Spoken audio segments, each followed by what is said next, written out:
الحمد لله كما يليق بجلال وجهه وعظيم سلطانه، والصلاة والسلام على رسوله وحبيبه وعلى آله وصحبه أجمعين. أعوذ بالله من الشيطان الرجيم. بسم الله الرحمن الرحيم. يا أيها الذين آمنوا كونوا قوامين لله شهداء بالقسط. رئيس الحفلة المبجل وحضرات الحكم والحاضرون الكرام، كلام النبيين الهداة كلامنا، وأفعال أهل الجاهلية نفعل. أيها المستمعون الكرام، الإسلام من عند الله لا يقبل نقصا ولا تقصيرا، لأنه موجه إلى الفطرة الإنسانية السليمة، وخالق هذه الفطرة أدرى بما يتناسب معها ويوافق على تربيتها. ألا يعلم من خلق وهو اللطيف الخبير. إن الإسلام محجوب اليوم بأهله، لأن دعاته ورجاله وشعبه ليسوا ممثلين منهج الإسلام بتصرفاتهم وسلوكهم تمثيلا كاملا، وليسوا على المستوى المطلوب لحمل رسالته.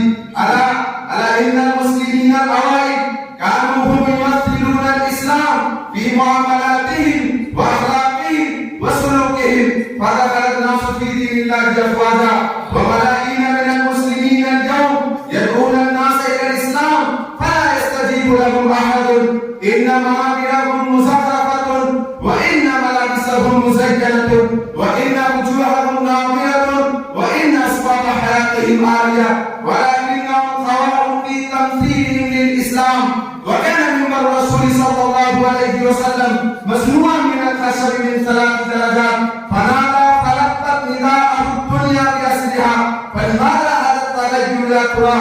أيها المستمعون الكرام، إن روح الإسلام لم تتغير، ولكن أهله هم الذين تغيروا. إن التناقض بين أقوالهم وأعمالهم له جل المصائب الكبرى، وقد أحدثنا وأجلبنا هذا التناقض البين والنفاق العملي إلى أن أصبح سكان العالم ينظرون إلينا نظرة الاستخفاف والاستهزاء ونظرة الحقد والكراهية، وصارت حالنا كما قال الشاعر أن اتجهنا إلى الإسلام في بلد تجده كالطير مخصوصا جناحه.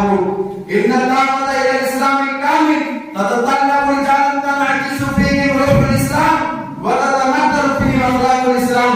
تتطلب هذه الدعوة من رجال قد ابتعدوا عن مطامعهم الشخصية وابتعدوا عن استغلال الدين لقضاء مآربهم الذاتية ولحصول مناصبهم. إنها تحتاج إلى رجال يعيشون للإسلام ولأجل الإسلام قولا وعملا، ويدعون الناس إليه صدقا وإخلاصا ومنهجا وتطبيقا.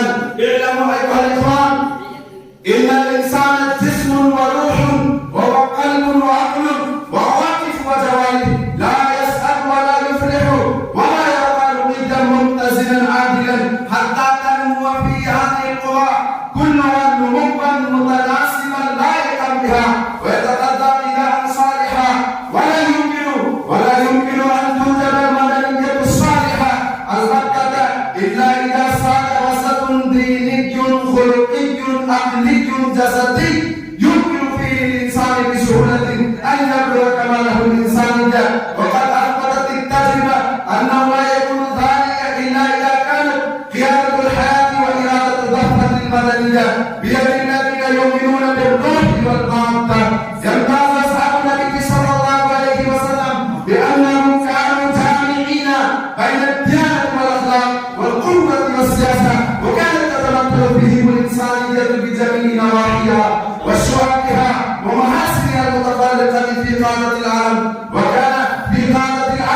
وكان يمكن لهم بفضل تربيتهم الخلقية والروحية السامية واقتدارهم الغريب الذي قل من اتفق للإنسان وجمعهم بين مصالح الروح والبدن واستعدادهم المادي الكامل وعقلهم الواسع، وأن يسير بالأمم الإنسانية إلى غايتها المثلى الروحية والخلقية والمادية.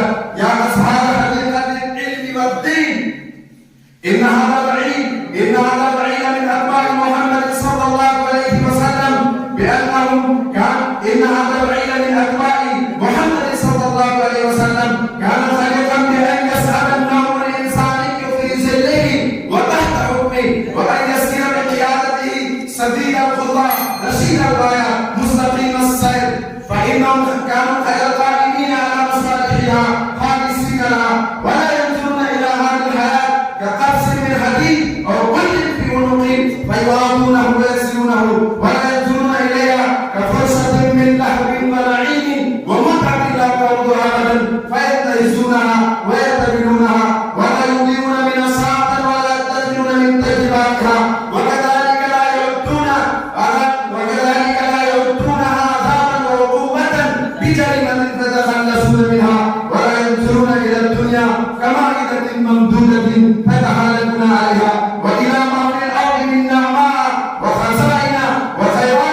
هي أصل كل خير وسبب كل بر يتقربون بها إلى الله ويصلون إلى كمالهم الإنساني الذي قدر له، وفرصة من عمل واجتهاد لا فرصة بعدها، الذي خلق الموت والحياة ليبلوكم أيكم أحسن عملا. وقال الإمام الشافعي: يا وارث الناس عما تفعلوا، يا من يعد عليه العمر بالنفس كحامل لثياب الناس يغسلها وثوبه بارد في الرجس والنجس